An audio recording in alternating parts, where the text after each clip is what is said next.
প্রিয় দেশবাসী, আসসালামু আলাইকুম।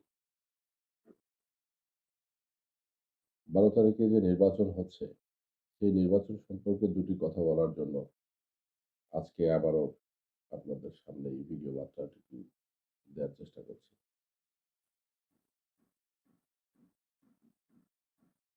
বর্তমান সরকারের যে ডিজাইন, যে পরিকল্পনা, যে ষড়যন্ত্র, তার মধ্য দিয়ে বঙ্গবন্ধু কন্যাকে দেশ থেকে বাধ্য করা হয়েছে এবং সেই সঙ্গে আওয়ামী লীগের অসংখ্য নেতাকর্মী জেল, জুলুম, হত্যার, ধর্ষণের শিকার হচ্ছে প্রতিনিয়ত। দোকানপাট, ঘরবাড়ি থেকে শুরু করে সবকিছু কেড়ে নেওয়া হয়েছে। আমার ব্যক্তিগত অভিজ্ঞতা থেকে শুধু এটুকু বলতে পারি, আমি কখনো প্রতিহিংসার রাজনীতি করিনি। তারপরেও আমার পরিজন, পরিবার, আত্মীয়স্বজন সবাই আমার কাছ থেকে বিচ্ছিন্ন হয়ে গেছে। যে মানুষগুলোর সঙ্গে আমার আত্মার সম্পর্ক ছিল, যে মানুষগুলোর সঙ্গে আমার হৃদয়ের সম্পর্ক ছিল, সেই মানুষগুলো আমার কাছ থেকে অনেক দূরে চলে গেছে। প্রতিহিংসার রাজনীতি এবং প্রেশার প্রয়োগের এই রাজনীতি তাদেরকে বাধ্য করছে এই দুঃসময়ে তাদের চিন্তার বাইরে, তাদের মতের বাইরে গিয়ে একটা অবস্থান নিতে। আমি বাংলাদেশের মানুষকে শুধু এইটুকুই বলতে চাই যে আওয়ামী লীগকে বাঁচাতে শুধুমাত্র আপনাদের একটি পদক্ষেপ, একটি উদ্যোগ, একটা রাজনৈতিক দলকে শুধু রক্ষা করা নয়। আওয়ামী লীগ বেঁচে থাকলে বাংলাদেশের স্বাধীনতা, সার্বভৌম, বাংলাদেশের মানুষের নিরাপত্তাটুকু বেঁচে থাকে। আওয়ামী লীগ বাঁচা মানে শুধুমাত্র একজন শেখ হাসিনা বেঁচে থাকা নয়, শেখ হাসিনার এমপি মন্ত্রী বেঁচে থাকা নয়। আওয়ামী লীগ বেঁচে থাকলে বাংলাদেশের টেকনাফ থেকে তেঁতুলিয়া পর্যন্ত একটা মানুষ নির্বিঘ্নে রাত-দিন যেকোনো সময় যাতায়াত করতে পারে। বর্তমানে যারা ক্ষমতায় যেতে চাচ্ছে তাদের একমাত্র উদ্দেশ্য রাষ্ট্রীয় ব্যবস্থায় গিয়ে নিজেদের সহায় সম্পদ, শক্তি বৃদ্ধি করা। সেই সঙ্গে আমাদের চরম শত্রু পাকিস্তানের কাছ থেকে প্রেসক্রিপশন নিয়ে এই দেশটাকে তালেবানি, আফগানিস্তান এবং পাকিস্তানের মতো একটা বর্বর জাতিতে রূপান্তরিত করা এবং যেখানে জঙ্গিবাদ নামক শব্দটা যুক্ত হয়ে এর পরবর্তীতে যারা হয়তোবা আপনাদের মাথার উপরে চেপে বসবে, সে ধারণাটুকু হয়তোবা আপনারা কিছু, কিছু মানুষ ইতিমধ্যেই পেয়েছেন। কিন্তু আপনাদের ধারণার থেকে অনেক দূর বেশি আমাদের স্বাধীনতা হারিয়ে যাবে, সার্বভৌম হারিয়ে যাবে। কি করে বাংলাদেশের মানুষ পাকিস্তানের কথাবার্তা, পাকিস্তানের সহযোগিতা, পাকিস্তান থেকে আসা সেনাপ্রধান ও সেনা বাহিনীর উচ্চপদস্থ কর্মকর্তা অথবা উপপ্রধানমন্ত্রী তাদেরকে লাল গালিচার সম্বর্ধনা কি করে? এই তো কয়েক বছর আগেই ৭১ ঘটে গেছে আর এই দেশের মানচিত্র নিয়ে সব ভুলে গেলেন। ওরা আমাদের মা-বোনের যেভাবে ধর্ষণ করেছে, হত্যা করেছে সব ভুলে গেলেন।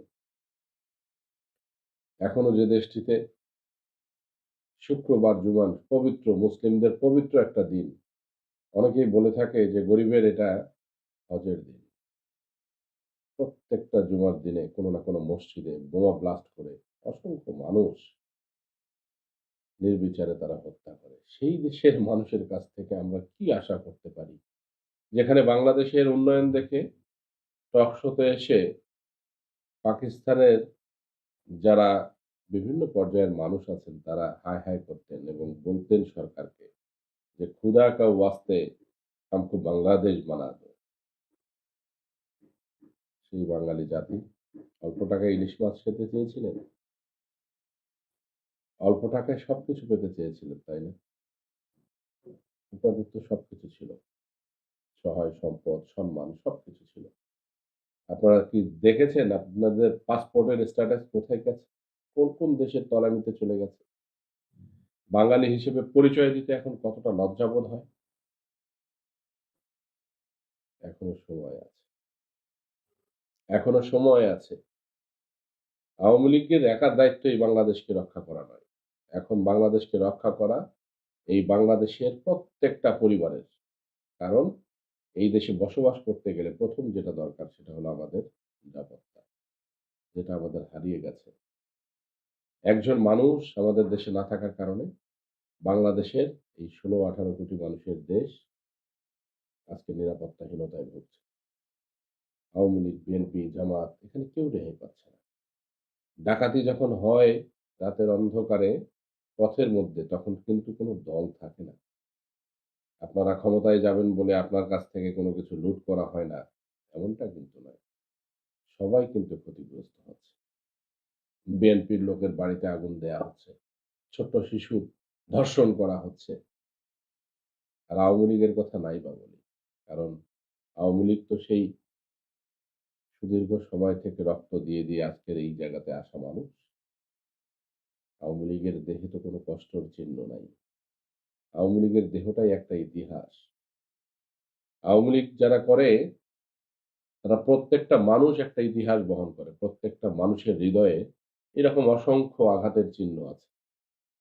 আমরা তো আঘাতকে বুকের বাম পাশে ধারণ করে নিয়েই এদেশের মানুষের জন্য কিছু করার চেষ্টা করে গেছি সবসময়।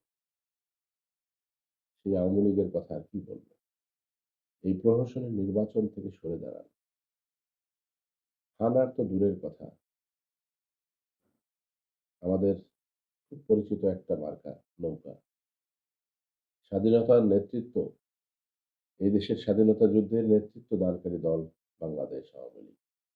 এদেশের মুক্তিযুদ্ধকে সর্বোচ্চ সম্মান দেওয়ার দল আওয়ামী লীগ। এদেশের খেটে খাওয়া সুবিধা বঞ্চিত মানুষের পাশে দাঁড়ানোর দল আওয়ামী লীগ। এই আওয়ামী লীগ কোনো বড় লোকের দল নয়, কোনো পুঁজিবাদের দল নয়। এ দল সুবিধা বঞ্চিত একদল মানুষের দল। আওয়ামী লীগ তাই করে গেছে সারা দেশের মানুষের জন্য। যেখানে কারো ঘর নেই, বিদ্যুৎ নেই, রাস্তা নেই, সবকিছু করেছে। আজ সেই আওয়ামী লীগ মুছে ফেলার চেষ্টা করা হচ্ছে। তার মানে বাঙালির স্বপ্ন, বাঙালির সম্ভাবনা, বাঙালির নিরাপত্তাটাকে চিরকালের জন্য কেড়ে নেওয়ার একটা নীল নকশা চলছে। আওয়ামী লীগকে বাঁচাতে কোনো কিছু করার দরকার নেই। শুধুমাত্র ভোট বর্জন করলেই ওরা বুঝতে পারবে এদেশের কত সংখ্যক মানুষ এখনো বঙ্গবন্ধুকে লালন করেন, এখনো একজন শেখ হাসিনাকে ভালোবাসেন। সর্বোপরি আওয়ামী লীগের একজন ক্ষুদ্র কর্মী হিসেবে গর্বের সঙ্গে বলতে পারবো পুরো পৃথিবীর কাছে যে আমরা মিথ্যা বলি নাই। বাংলাদেশের এখন পর্যন্ত ৫১% বা তার থেকেও অনেক বেশি মানুষ মুক্তিযুদ্ধকে লালন করে, আওয়ামী লীগকে লালন করে, আওয়ামী লীগকে সমর্থন করে। আপনাদের ভোটকে বর্জন, আপনাদের ভোট থেকে বিরত থাকাটাই আজ বাংলাদেশকে রক্ষা করবার মূল হাতিয়ার হিসেবে কাজ করবে। আমি জানি না আমার এই কথাগুলো দীর্ঘদিন পরে আপনাদের সামনে আসলে বিধ্বস্ত অবস্থায় আসছি। আমার চেহারা, আমার অয়বয় কিছুটা পরিবর্তন। কারণ আমি আমার রাজনৈতিক জীবনে কখনো কল্পনা করি নাই, বিশ্বাস করি নাই। আমি যেহেতু অত্যাচার করি নাই মানুষের প্রতি, আমার উপরে অত্যাচার হবে না, আমার প্রতি অবিচার হবে না, এটাই স্বাভাবিক। আমরা দিনাজপুরের মানুষ, যাদেরকে সুদীর্ঘ সময় বুকে আগলে রেখেছিলাম, সেই মানুষগুলো চরম কষ্ট দিয়েছে। আমি রাজনৈতিক ব্যক্তি। আমি একটা দায়িত্ব পালন করেছি। আমি সংসদ সদস্য ছিলাম।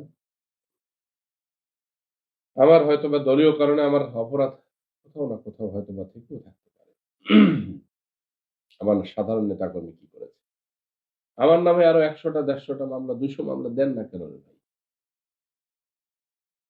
আমি সেই মামলা আমার কাঁধে নিতে চাই। কিন্তু আমার সাধারণ কর্মী, ছাত্রলীগ, যুবলীগ যারা করোনার সময় কাঁধে করে অসংখ্য মানুষের জন্য সহযোগিতা পৌঁছে দিয়েছে। যারা বন্যায় খিচুড়ি রান্না করে অসংখ্য মানুষের ঘরে দ্বারে গিয়ে পৌঁছে দিয়েছে। তখন তো আপনারা ছিলেন না। আজ সেই ছেলেগুলো, সেই মানুষগুলো বাড়িতে থাকতে পারছে না। ছাত্রলীগ, যুবলীগ, স্বেচ্ছাসেবক লীগ, এমনকি মহিলা লীগ পর্যন্ত ঘরছাড়া করেছেন আপনারা। বাংলাদেশের রাজনৈতিক প্রেক্ষাপট কোনো রাজতন্ত্র নয়। যে রাজার পরে রাজা রাজার পর রাজার সন্তান অমুক তমুক আসবে। এইভাবে বাংলাদেশ চলে না। এই জোয়ার ভাটার দেশ, গণতন্ত্র প্রতিষ্ঠা হবেই। আর বাংলাদেশের জনগণ এই জোয়ার ভাটার মতোই প্রত্যেক বেলাতেই কিন্তু পরিবর্তনশীল। তখন কি হবে? যদি আমরা আপনাদের চরিত্রে পতিত হই, আপনারা যা করে গেলেন, একটা বাড়িতে বৃদ্ধ বাবা-মা, ছোট, ছোট বাচ্চারা থাকে, বোন-ভগ্নীরা থাকে, সহধর্মিণী থাকে। সেই বাড়িতে আগুন জ্বালিয়ে দিলেন, বাড়িটাই পুড়ে ফেললেন। আমরা তো কখনো বাড়ি পুড়াইনি। একটা দোকানের মধ্যে একটা পরিবারের রুটি-রুজি, একটা পরিবার চলে। সেটা ভেঙে চুরে তছনছ করে আগুন ধরিয়ে দিয়ে কেড়ে নিলেন সবকিছু। ধানের জমি, বাগান, গাছপালা সব কেটে নিলেন, কেড়ে নিলেন। রাখতে পারবেন?